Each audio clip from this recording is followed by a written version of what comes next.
Good morning, students. Yesterday we talked about the topic synthetic fiber, and today's topic is plastic. They are also synthetic fibers made up of synthetic material, which is man-made. They are made up of many small subunits joined together to form a large single unit. There are two types of arrangement by which the chemicals can be arranged linked together to form the plastic. First one is linear one. See, single chain. Here the chemical, these boxes are chemicals, they are arranged together with the help of bond. In the same way, second one, more than one linear chain that is arranged together in a cross fashion. Clear? Crossed fashion or in more complex form. So this is called cross linked arrangement.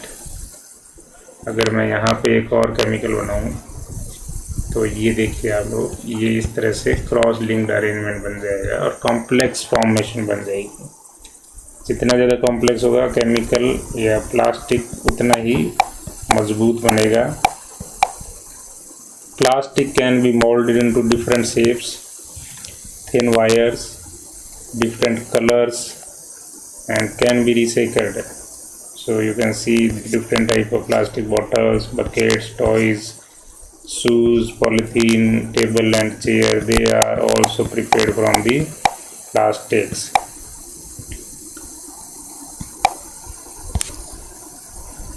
Types of plastic. Plastic are of mainly two types: thermoplastic and thermosetting plastic. This is again a 3-mark question. 3 marks question, important question. Types of plastic. Clear? First one is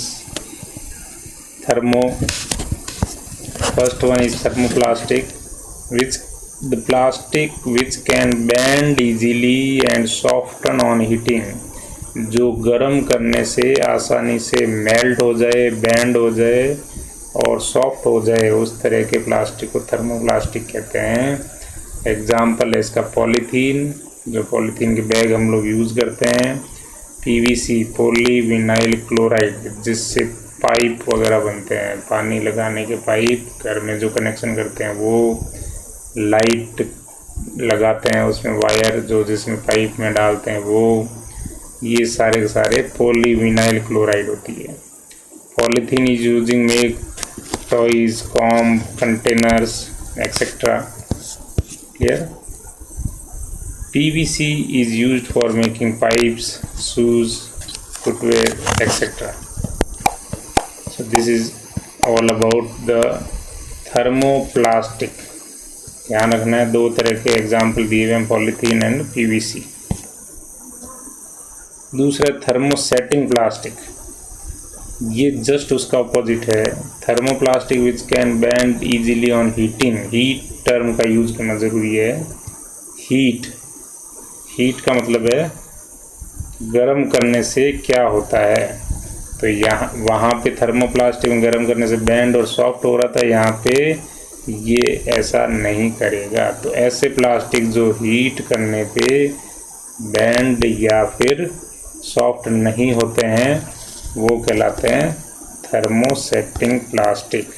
यहाँ पे B नहीं लिखा हुआ है, आप देख लीजिए, BEND, not band easily. Clear? तो इसको क्लियर कर लीजिए थोड़ा सा. Band, not band easily.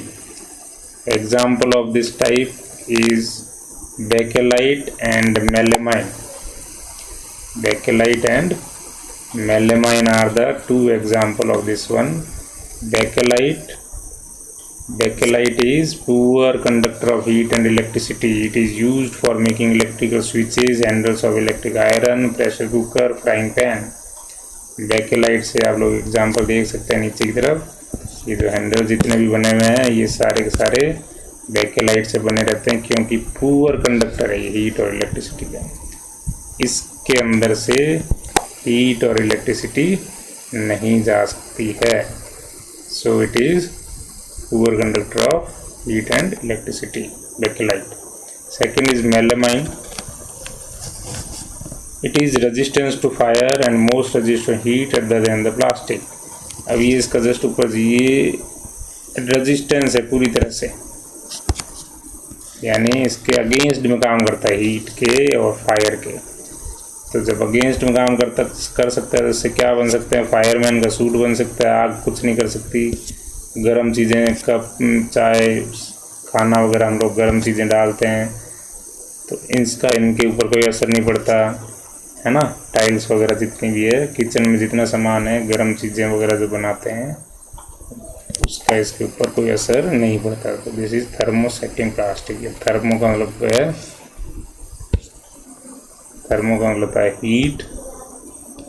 Thermo मतलब हीट, टेम्परेचर की बात हो रही है यहाँ पे, HEAT, हीट।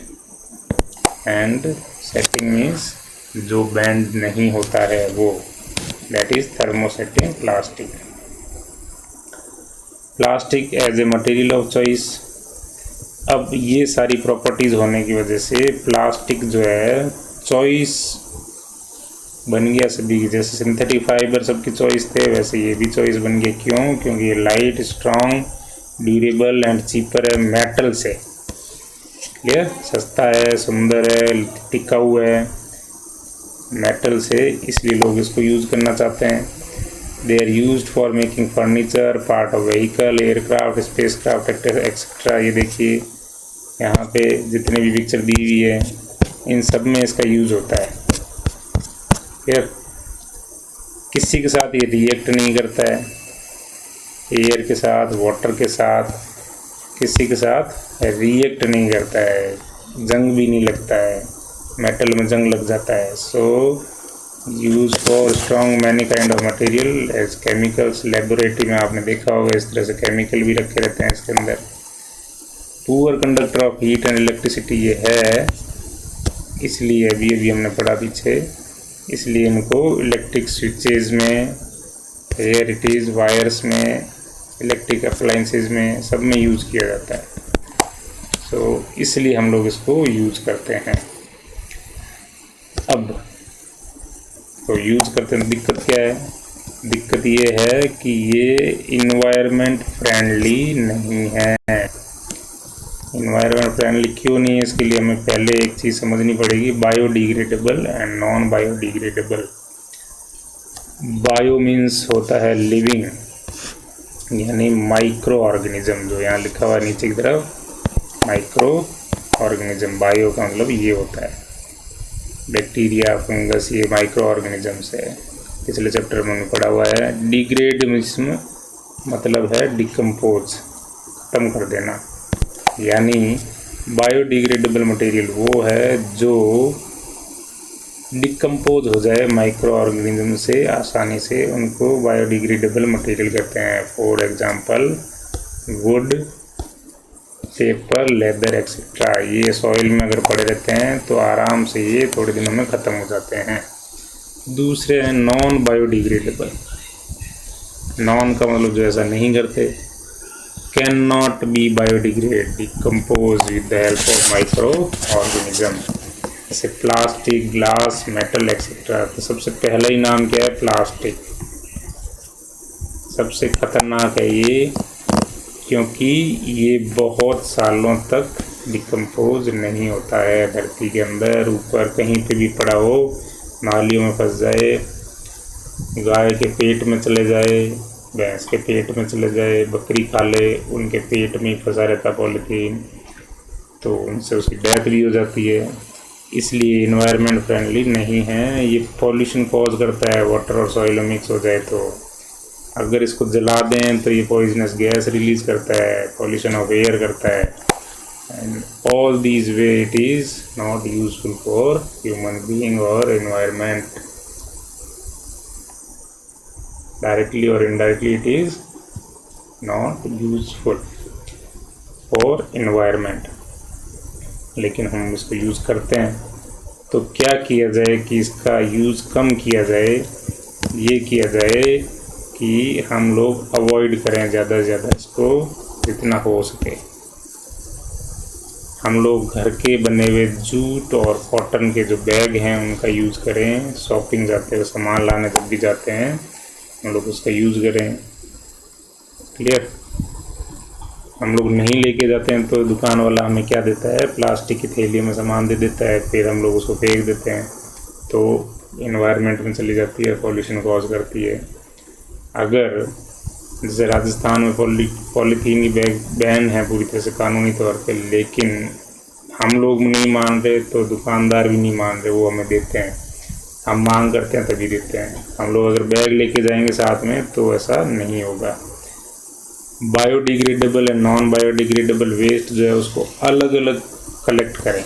जैसे आप घरों में गाड़ी लेने आती हुई कचरा, तो गीला और सूखे कचरे की अलग अलग चीज़ें बनी होती है। डस्टबिन स्कूल में भी अपने लगे हुए हैं, तो दोनों को अलग अलग जगह डिकम्पोज करना ज़रूरी है। जो नॉन बायोडिग्रेडेबल है उनको रिसाइकिल किया जा सकता है, जो डिग्रेडेबल है उनको डिकम्पोज किया जा सकता है। स्कूल में हमने खड्डे भी खोदे हुए हैं दीवारों के साइड में, वहाँ पे हम लोग ऐसा कचरा डालते हैं जो डिग्रेड हो जाए आसानी से, और उससे खाद बन सकती है जो हम लोग घरों में, गार्डन में, कहीं पे भी खेत में यूज कर सकते हैं। और इस प्लास्टिक को रिसाइकिल किया जाए जितना ज़्यादा हो, कि हम लोगों घर में जो भी प्लास्टिक आइटम है उसको ज़्यादा से ज़्यादा यूज़ करें हम लोग। That is much better use of the plastic. This is all about the plastic. If you are having any doubt, you can, I am going to upload this video on a YouTube and blog. You can write me the questions or any doubt regarding synthetic fiber and plastic. Okay, goodbye.